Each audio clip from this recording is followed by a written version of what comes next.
La paresse est une tentative de renverser Dieu. La paresse est une tentative de renverser Dieu. Je suis Firmin Bangoché, je suis conseiller matrimonial, je suis thérapeute en relation d'aide et en orientation socio-professionnelle, je suis pasteur. Prions. Père, dans le nom de Jésus, merci pour cette grâce encore dans notre série d'enseignements sur la paresse. Nous voici au numéro 2 de cet enseignement. Viens nous parler, enseigne ton peuple, permets-nous d'écouter, de mettre en pratique. Parle à la jeunesse et que ton nom soit béni. Au nom de Jésus-Christ de Nazareth. Amen. Bien-aimés, grande est ma joie de partager ce moment avec vous, dans le but d'amener quelqu'un à changer d'attitude, dans le but d'amener quelqu'un à changer de comportement, dans le but de réveiller, de stimuler quelqu'un à se mettre au pas pour une vie transformée, renouvelée, une vie glorifiante, une vie qui honore notre Seigneur, celui-là qui nous a appelés. C'est dans cette optique que nous avons été inspirés de partager ces enseignements avec vous, la population, le corps du Christ, toutes catégories confondues, pour aller de l'avant, sachant que une nation ne peut être bâtie que par le travail. Une nation ne peut être bâtie que par l'obéissance. Une nation ne peut être bâtie, une église ne peut grandir sans que les jeunes se mettent au pas, travaillent pour l'épanouissement et pour l'agrandissement de ce ministère. C'est pourquoi, dans ce numéro 2, je voudrais nous parler de la paresse est une tentative de renverser Dieu. Amen. Nul ne peut renverser Dieu. C'est une manière de parler. Mais nous devons comprendre que quand nous ne faisons pas ce que le Seigneur a ordonné et que nous désobéissons, nous sommes en train alors de changer l'ordre que Dieu a donné. C'est ce que nous voulons justement dire. L'enseignement dit, le Seigneur règne au ciel de façon indéniable. Lorsque sur la terre, les gens se soumettent totalement à lui et lui obéissent en toutes choses, il établit son règne dans leur cœur et œuvre ensuite pour l'établir sur la terre. Amen. Dieu ne vit pas sur la terre avec nous. Il est au ciel. Au départ, il a créé Adam dans le jardin. Il a créé Adam. Il a donné des ordres. Mais la désobéissance a conduit l'homme à là où nous sommes. Dans son amour, il nous a rachetés par la mort de son Fils sur la croix. Mais les mêmes ordres de départ, travailler, multiplier, fécond, assujettissez, remplissez, dominez, continuez de travailler et nous devons continuer à les mettre en pratique. Alors, Dieu a fait de l'homme un dominant sur la terre. Dieu a ordonné à l'homme de prendre le contrôle de la terre, mais pas le travail. C'est dommage aujourd'hui que l'homme prend le contrôle de son homme par la dictature. L'homme prend le contrôle de son homme par les gris-gris, par les menaces. J'en passe. Ce n'est pas là l'objectif, ce n'est qu'une parenthèse. Mais ici, nous sommes en train de parler du travail. Et celui qui ne veut pas travailler, c'est comme un paresseux. Et la paresse est une tentative pour renverser Dieu, c'est-à-dire pour changer ce que Dieu a établi comme ordre normal des choses. Alors, toute personne qui a été établie et qui ne veut pas marcher selon les recommandations de Dieu ne pourra plus régner, dominer et faire valoir la volonté de Dieu sur la terre.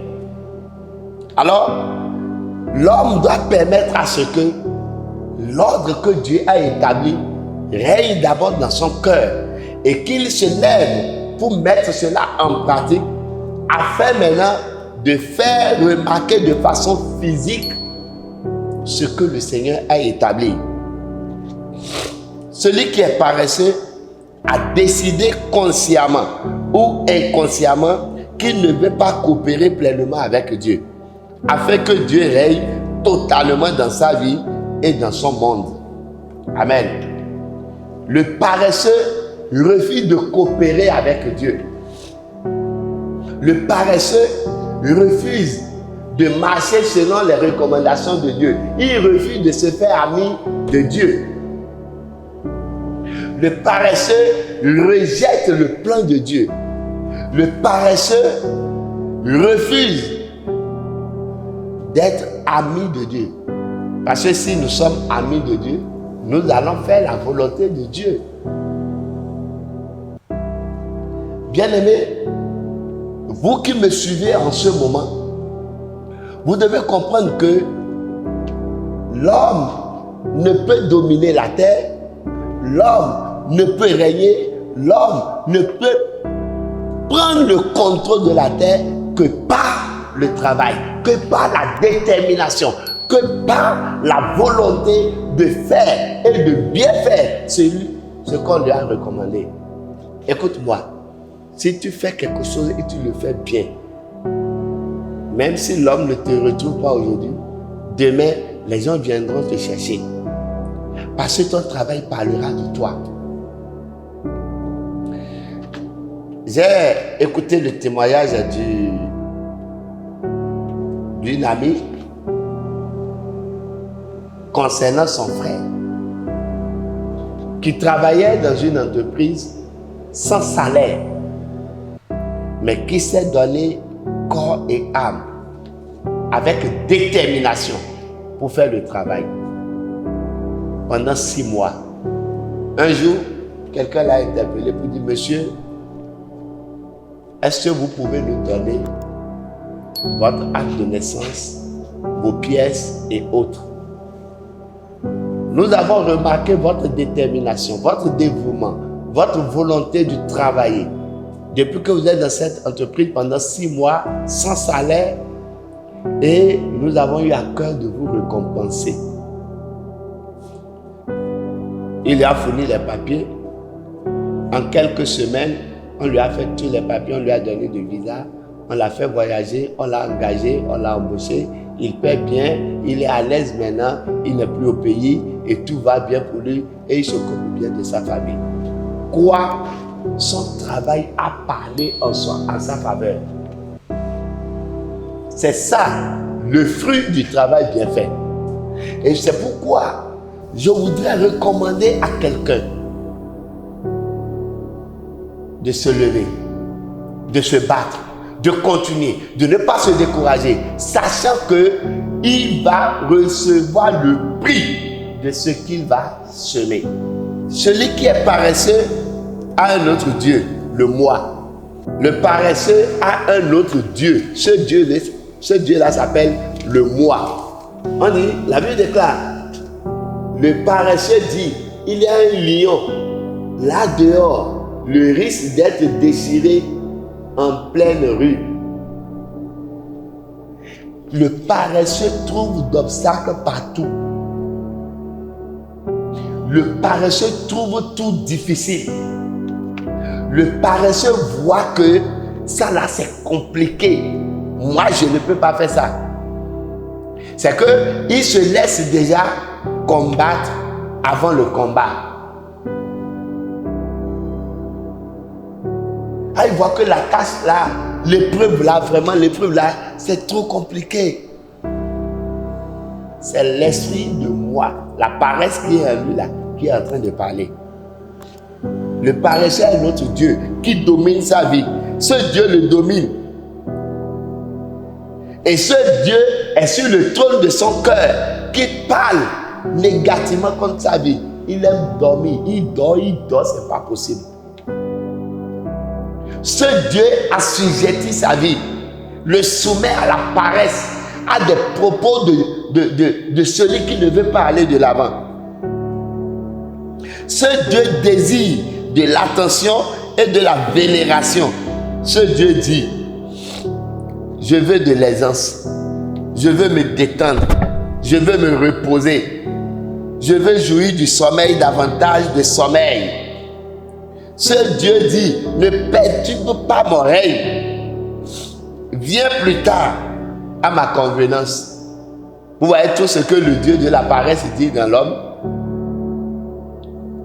Il ne peut pas aller à l'église à l'heure, il ne peut pas prier, il ne peut pas jeûner, il va au service en retard. Il a toujours quelque chose à se plaindre.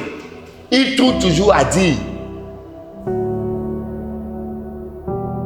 Oh, vraiment, c'est le professeur qui a mal écrit quelque chose sur la copie là. C'est pourquoi nous on a compris autrement et après on a su que. Donc, c'est qu'il trouve toujours erreur au professeur. Il trouve toujours que l'épreuve est mal composée parce que lui n'a pas travaillé. Et au même moment, quelqu'un est du jute dans cette épreuve-là. Dans cette évaluation-là, quelqu'un est du jute, mais lui, il trouve toujours que bon, le professeur avait mal écrit quelque chose, ou bien ce n'était pas ça le professeur nous avait dit. Celui qui a du jute là, ce que lui il a écrit, il a eu ça où? Le paresseux.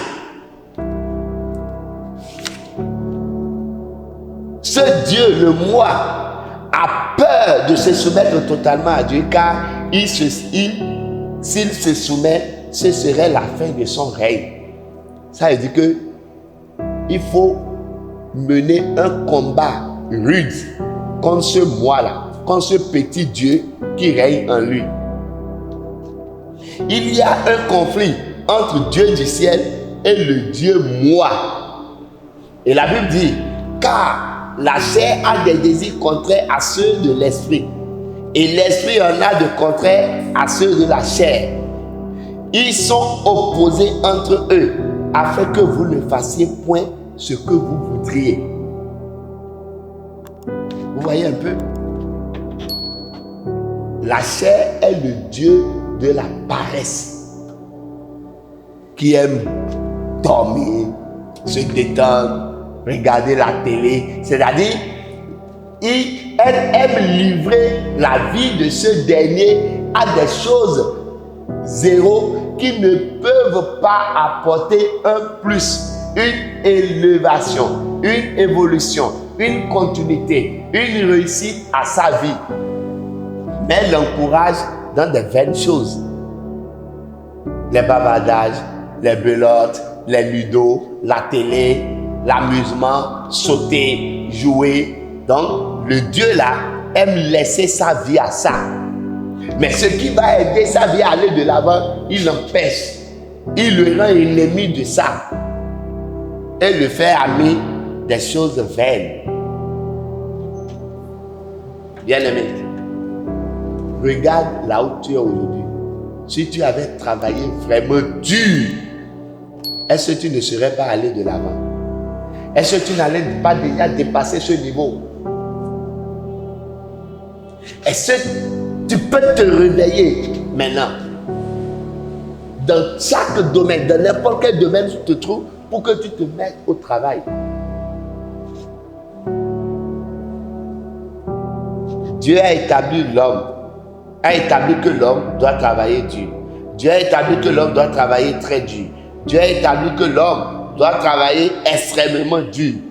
Dieu a établi que l'homme doit travailler extrêmement dur en écartant le Dieu moi de la voie, afin que son royaume soit établi sur l'homme tout entier dans son environnement. Mais la paresse, c'est la résistance à ce désir de Dieu. Qu'est-ce qui résiste au désir de Dieu dans ta vie? Examine toi-même. Réfléchis. Cet enseignement dans son numéro 2 vient nous parler de la paresse qui est une tentative de renverser Dieu. C'est-à-dire changer le désir de Dieu et faire autre chose contraire à ce que le Seigneur a établi. La paresse permet au Dieu moi de régner. La paresse est une tentative de renverser Dieu. Bien-aimé, si tu es un paresseux, tu as décidé de renverser Dieu. Je veux que tu sois honnête envers toi-même. Pose-toi la question. Suis-je paresseux? Si tu ne l'es pas sûr de la réponse, si tu n'es pas sûr de la réponse, demande au Seigneur, suis-je paresseux? Il te fera connaître la vérité. Regarde là, tu es élève. Est-ce que tu n'es pas paresseux? Réponds. Tu es étudiant. Est-ce que tu n'es pas paresseux? Réponds. Tu es apprenti. Est-ce que tu n'es pas paresseux? Ça fait combien d'années tu as déjà fait? Qu'est-ce que tu es en mesure de faire? Ce que tu dois apprendre en 1 an, c'est pas ça que tu continues d'apprendre maintenant pendant 3 ans. Regarde toi-même. Le ministère que le Seigneur t'a confié, comment tu es en train de le faire? Je te repose la question. Est-ce que tu n'es pas un paresseux? Si tu te rends compte que tu es paresseux, alors tu as tenté de renverser Dieu. Car la seule manière de coopérer avec Dieu, c'est de travailler dur. Le Seigneur Jésus dit, mon Père travaille jusqu'à présent. Moi aussi, je travaille. Selon Jean 5, 17. Mon Père travaille jusqu'à présent. Moi aussi, je travaille. Toi qui es ton Père, c'est Dieu. Si Dieu est ton Père, ça veut dire que toi aussi, tu dois être comme le Père. Un enfant qui ne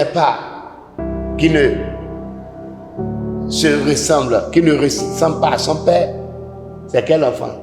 On dit souvent, un enfant,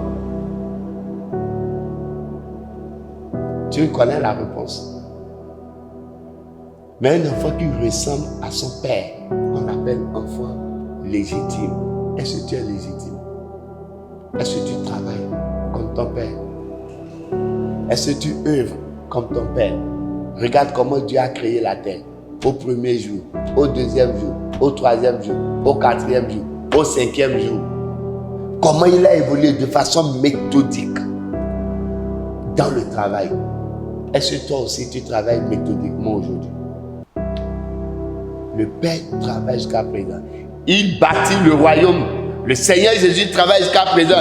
Il bâtit le royaume. Je vais vous préparer une place.